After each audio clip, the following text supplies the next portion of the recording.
تو اس کے بعد ان کے خلاف تو کوئی ایکشن نہیں ہوا ہے. اور پھر دیکھیں کہ جس طریقے سے ہم نے اور آپ سب نے دیکھا کہ جس طرح ان کے کاغذات نامزدگی منظور کیے گئے، انہیں ضلع سبحانی کے جن کو لایا گیا ہے چوتھی مرتبہ وزیر اعظم بنانے کے لیے، وہ کیسے آپ کاغذات نامزدگی منظور کر سکتے ہو؟ ہمارے تو امیدواروں کے آج میرے داماد کو جو ہے اس کے ڈیرہ غازی خان سے عمر کھوسا کے پرپوزر اور سیکنڈر کو اٹھا لیا گیا ہے اور غائب ہیں، ریٹرننگ آفیسر صاحب غائب ہو گئے، اور ان کے بھائی کے جو ہے وہ 2 پرچے اور درج کر کے کہا پہلے بہل کروا کے لاؤ، جو سابقہ MP سٹنگ تھا PTI کا.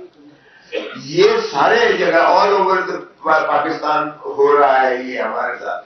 یہاں جناب ضلع سبحانی کے کاغذات نامزدگی منظور کر لیے جاتے ہیں، اس کے باوجود کہ سپریم کورٹ نے انہیں 62(1)(f) میں تاحیات نااہل قرار دیا ہوا ہے، اور اس پر نظر ثانی بھی سپریم کورٹ سے خارج ہو چکی. اور پریکٹس اینڈ پروسیجر ایکٹ میں جو یہ شک تھی کہ جو 184(3) کی جو ہوں گی، جو بھی کیس فیصلہ ہوں گے، اس کی 30 دن کے اندر اپیل کا حق دیا گیا تھا، اسے بھی سپریم کورٹ نے مسترد کیا 8 سال کے ریشو سے. اس کو یعنی ریٹروسپیکٹیوٹی آپ اس کو نہیں دے سکتے. سو جس کا مقصود اور مطلب یہ ہوا کہ وہ پاسٹ اینڈ کلوزڈ ٹرانزیکشن کے زمرے میں آ کر وہ فائنلٹی اٹین کر گئی محترم نواز شریف صاحب کی نااہلی، تاحیات نااہلی. اب اگر کوئی ایک طریقہ تھا اس کو دور کرنے کا، کیونکہ وہ تو الیکشن ایکٹ کی 2017 کی جو ترمیم تھی وہ تو سامنے آ گئی، تابع آ گئی اس پریکٹس اینڈ پروسیجر ایکٹ کے وہ مسترد کرنے کے اس اپیل کی شک کو.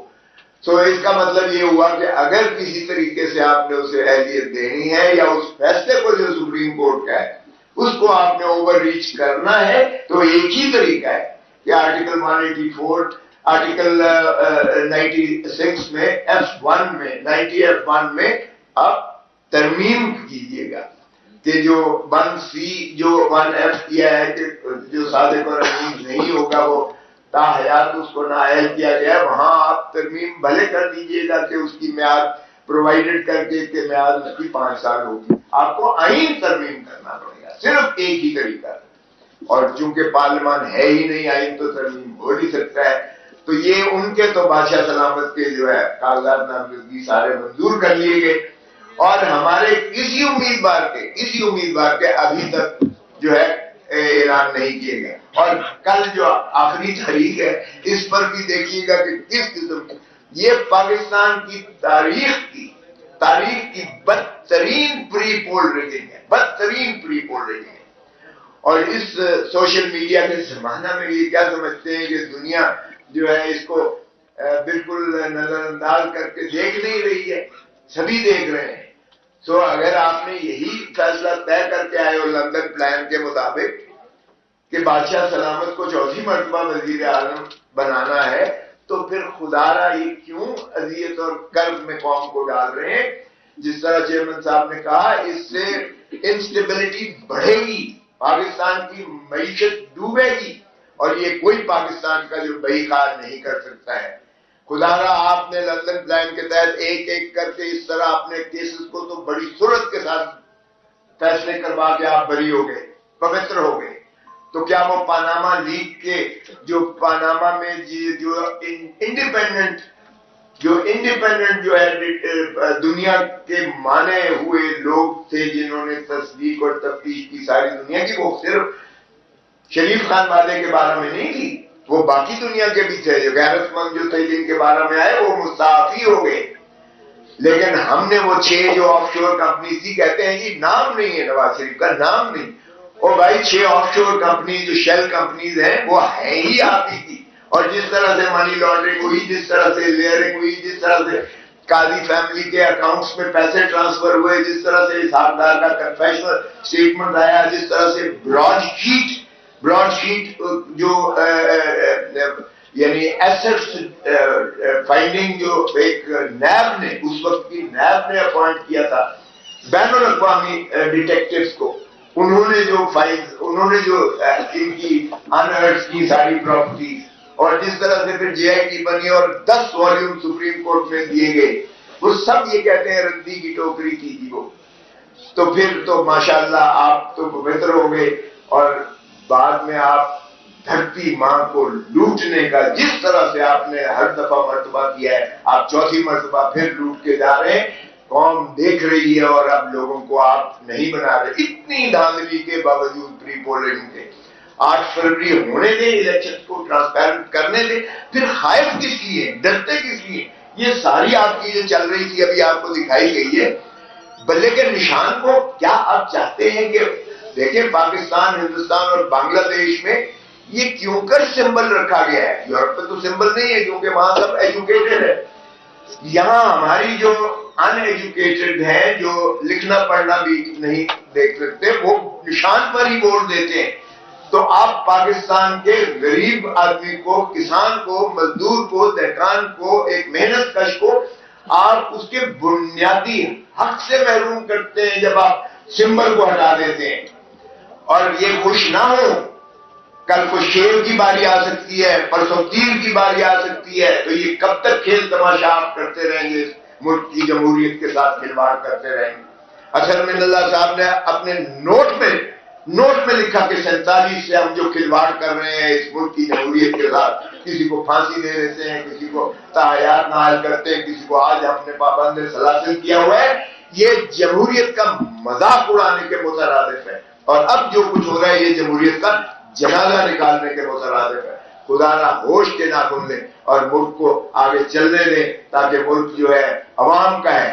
عوام ہی کی ریاست کو اگر دیکھیں تو ریاست وجود میں تبھی آتی ہے جب آپ الیکشنز کروا کے ان کے نمائندوں کو ان کی حق حکمرانی، اللہ تعالیٰ کی حاکمیت اعلیٰ کتابیں دے دیں. جب تک آپ ملکیت عوام کو ان کے مسائل، ان کی حکمرانی پر نہیں دیں گے، تب تک جو ہے آپ کا ملک آگے نہیں بڑھ سکتا ہے. اور پھر آیا آرٹیکل 5 میں لکھا گیا کہ وفاداری آئے عوام کے ساتھ اور تابعداری آئین کے ساتھ. یہ لازم کر دی گئی ہے ہر پاکستانی پر، چاہے وہ چیف جسٹس آف پاکستان ہو، چاہے وہ فوج کا سربراہ ہو، چاہے وہ کوئی بھی ہو، صدر ہو یا ہو.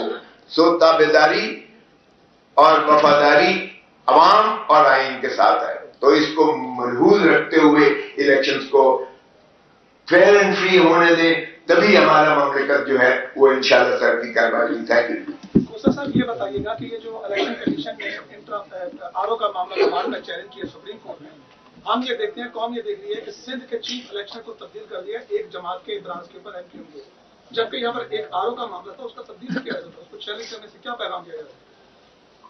دیکھیں یہ تو آپ کے سامنے ہے کہ اس وقت جو آر اوز ہیں، ریٹرننگ آفیسرز ہیں، وہ ڈپٹی کمشنر اور اسسٹنٹ کمشنر یا اے ڈی سی جیز ہیں ایڈمنسٹریٹو ہائرارکی میں. ان کے تو جس طرح سے شاہ محمود قریشی کو جب سپریم کورٹ نے بیل لی تو ان کو جس طرح سے دھکے دیے گئے، وہ دراصل شاہ محمود قریشی کو دھکے نہیں دیے گئے، وہ سپریم کورٹ کو دھکے دیے گئے. سپریم کورٹ کے حکم کی تذلیل اور تضحیق کی گئی ہے. اور ایک ڈپٹی کمشنر جو ہے اسلام آباد، وہ اس کا ڈیٹینشن آرڈر کر رہا ہے، 5 مینٹیننس آف پبلک آرڈر. صرف اس کا نہیں ہے، بے شمار ڈپٹی کمشنرز کے آرڈرز ہیں. آج تک پرویز الہی کو چھوڑا ہے انہوں نے، وہ اس کو بھی دھکے لے رہے ہیں، ایک عدالت سے دوسری عدالت، دوسری سے تیسری عدالت ہے. اور یہیں اسلام آباد ہائی کورٹ کے ایک جج صاحب نے آپ دیدہ ہو کر کہا کہ ہمارے پاس اگر مخلصی لینی ہے تو جائیں جا کر ٹی وی پر اپنا بیان دیں، ہمارے پاس کیا لینا ہے. اس حد تک جو ہے بے بسی کبھی عدلیہ کا تضحیق نہیں ہوئی تھی جو یہ پی ڈی ایم کی حکومت نے کی. یا آپ چیئر ٹیکرز جو ہیں، یہ چیئر ٹیکرز نہیں اب رہے، یہ چیئر ٹیکر یہ تسلسل ہے اس کا، کنٹینیو کی ہے اس کی. اور یہ جس طرح سے تذلیل اور تضحیق کر رہے ہیں آئین کی بھی اور عدلیہ کی بھی. یہ ریٹرننگ آفیسرز کو دیکھیں، جب تک یہ جوڈیشل آفیسرز نہیں بنیں گے، جوڈیشل آفیسرز میں یہ نہیں کہہ رہا ہوں کہ وہ بھی کوئی لیکن قدرے بہتر ہوتے ہیں، اس لیے کہ ان کی ٹرانسفر پوسٹنگ اور ان کی تنزلی وہ اور تقرری وہ ایگزیکٹو کے اختیار میں نہیں ہوتی ہے، وہ